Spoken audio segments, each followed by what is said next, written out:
बीकानेर स्थापना दिवस प्रतिवर्ष अक्षय तृतीया के दिन मनाया जाता है। सुनते हैं बीकानेर स्थापना दिवस की कहानी। सन 1465 में वर्तमान बीकानेर से 31 किलोमीटर दक्षिण की ओर राव बीका बछराज एवं साथियों के साथ देशनोक नगर पहुंचे। उस नगर में श्री कर्णी जी नामक चारण जाति की एक दिव्य स्त्री रहा करती थी। राव बीका ने उनकी तरफ जब आदर व्यक्त किया तब वह पवित्र स्त्री बोली, तुम्हारा भाग्य तुम्हारे पिता से श्रेष्ठ एवं कई सेवक तुम्हारे पैर छुएंगे। सन 1464 में राव जोधा के छोटे पुत्र राठौड़ राजपूत राव बीका ने अपने राज्य निर्माण हेतु योद्धाओं के छोटे दस्ते के साथ जोधपुर से प्रस्थान किया, जिसमें 500 पैदल सैनिक और 100 घुड़सवार शामिल थे। राव बीका ने अपना नया राज्य स्थापित करने के हेतु अपने चाचा कंधाल के साथ जोधपुर दीवान बछराज एवं वैद लखन सिंह को अनुयायियों के रूप में चुना। वे सभी रणनीति के सलाहकार थे। वर्तमान में बीकानेर क्षेत्र, जो कभी बंजर प्रदेश हुआ करता था, जंगलू देश के नाम से जाना जाता था। महाभारत के समय से राजपूताना के उत्तरी पश्चिमी क्षेत्र जंगलू पर वहां के निवासी जाट गोत्र के कबीलों का अधिकार हुआ करता था। कैप्टन जेम्स टोड के मुताबिक राव बीका ने अपनी राजधानी के लिए जो स्थान चुना वह नेरा जाट का इलाका था और वह इसे देने के लिए इसी शर्त पर राजी हुआ कि उसके आत्मसमर्पण के साथ उसका नाम चिरकाल तक जोड़ा जाना चाहिए। क्योंकि आदिवासी मुखिया का नाम नेरा था, इसलिए राव बीका ने उसे अपने नाम के साथ जोड़कर भविष्यवर्ती राजधानी बीकानेर के नाम से रचना की।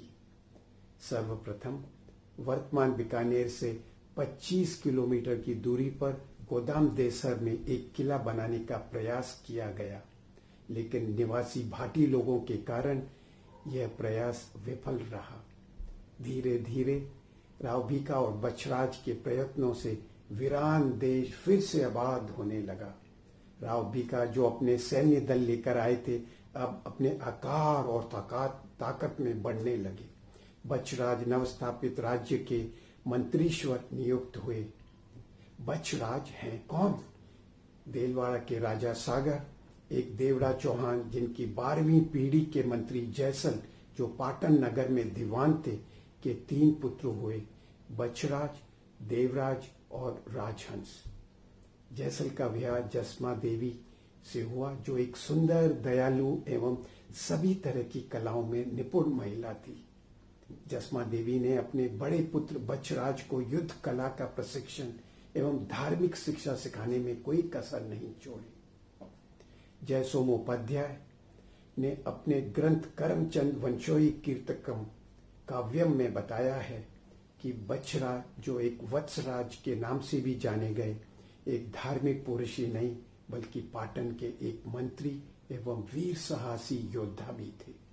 उनकी रणनीति और साहस के गुणगान दूर दूर के राज्यों में गाए जाते थे।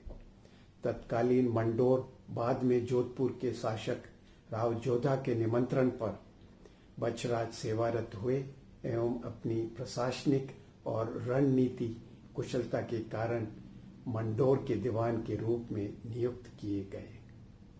राव जोधा ने उस वक्त पहली बार बछराज एवं अन्य ओसवालों को सेना का नेतृत्व संभालने की अनुमति दी।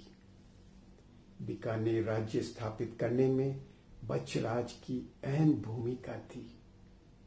दीवान बछराज ने राव बीका के निवास के लिए उत्तम मुहूर्त में सन 1486 ईस्वी में श्रेष्ठ दुर्ग बनवाया, जो कि दुष्ट दुर्जय शत्रुओं के आक्रमणों को रोकने में सभी प्रकार से उपयुक्त एवं मजबूत था।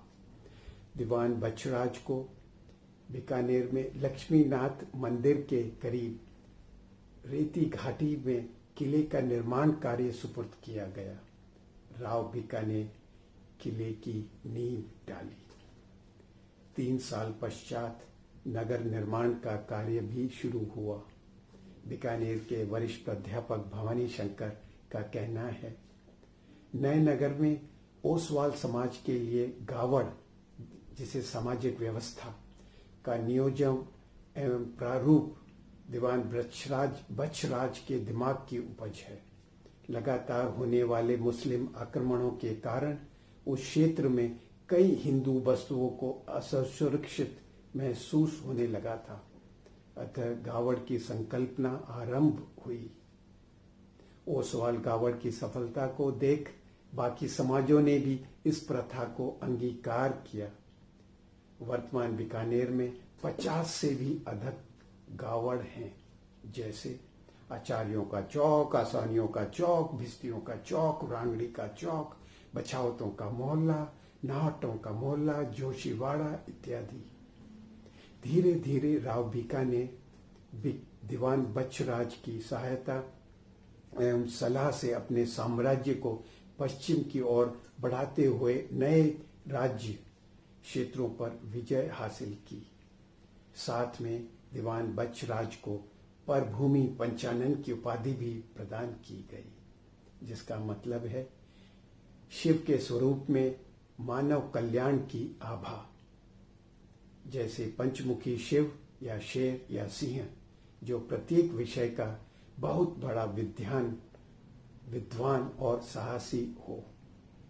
राव बीका की बढ़ती शक्ति ने दिल्ली के सुल्तान बहलोल लोधी का ध्यान अपनी ओर आकर्षित किया। सारंग खान, जो हिसार में बहलोल लोधी के राज्यपाल थे, ने बीकानेर पर आक्रमण किया। दीवान बच्छराज के नेतृत्व में बीकानेर सेना ने सारंग खान को घमासान युद्ध में परास्त कर उसे मार गिराया। इसके बाद राव बीका ने 1504 में अपनी मृत्यु तक पूर्ण तुलनात्मक शांति का आनंद लिया। समय के साथ बछावतों का प्रभाव दिन दुगना रात चौगुना बढ़ता रहा। इस गोत्र के हर वंशज अपने अनुभव और प्रभाव के कारण दीवान पद पर नियुक्त हुए। वैश्य व्यापारी जाति के होने के बावजूद वे सैन्य रणनीति क्षत्रिय सलाहकारों से बेहतर जाने जाते थे, क्योंकि उनमें राजसी देवड़ा चौहानों का रक्त प्रवाहित था।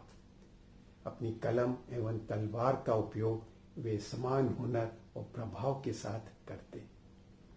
बच्छराज के 4 पुत्र हुए, करम सिंह, वर सिंह, नर सिंह एवं रतन सिंह। राव बीका के उत्तराधिकारी राव लूणकरण ने करम सिंह को बीकानेर राज्य के दीवान के रूप में नियुक्त किया। दीवान बच्छराज की प्रशंसनीय सेवा को ध्यान में रखते हुए उन्हें एवं उनके परिवार को एक जागीर में गांव दिया गया, जिसका नाम बच्छासर रखा। यह बस्ती बीकानेर से 15 किलोमीटर दक्षिण पश्चिम की ओर स्थित है।